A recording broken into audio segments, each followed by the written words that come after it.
আমাৰ ঘৰত যে একেবাৰে মানে দুটা বস্তু চলে জানেনে, একেবাৰে ভাতো খোৱা আছে, জলপানো খোৱা আছে। আমাৰ এওঁ আকৌ দোকানলৈ যায়, ভাত খাই পেলাই যায়। সেইকাৰণে ৰাতিপুৱাই অকণমান ঢেকীয়া ভাজিছোঁ, তাৰপাছতে আৰু কিবা কিবি আছে আৰু পানী ঢালা ভাত খাই যাব। আকৌ এইফালে বাবাহঁতলৈ ৰেডি কৰিছোঁ জলপান। ময়ো আজি ভাত নাখাওঁ বোলো, জলপানকে খাওঁ। নহ'লে ময়ো এওঁৰ লগতে পানী ঢলা ভাত কেতিয়াবা খাই দিওঁ, নহ'লে ভাতো খাওঁ জলপানো খাওঁ, কিন্তু ভাতটো বেছি ভাল লাগে আৰু দেই। এইফালে বাবাহঁতক জলপান চলপান দি আহি জেগাটো লগালগ চাফা কৰি দিছোঁ। ঘৰ দুৱাৰ যেনেকুৱাই নহওক অকণমান জেগাবোৰ চাফা কৰি থ'লে ভাল লাগে।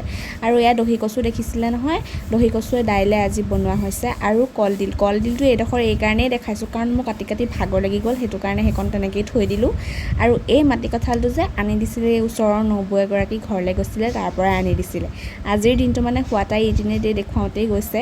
গধূলিলৈ আকৌ ৰঙালাও খাইছোঁ, বাবাই এইফালে তামোল খুন্দিছে, মায়ে কঁঠাল গুটি গুচাইছে, এইবিলাকে আৰু দেই। দিনটো তেনেকুৱাই আৰু বেলেগলৈ ক'তো ওলাই নাযাওঁ যে, এয়াকে দেখুৱাওঁ। আজিলৈ ইমানেই, বাই।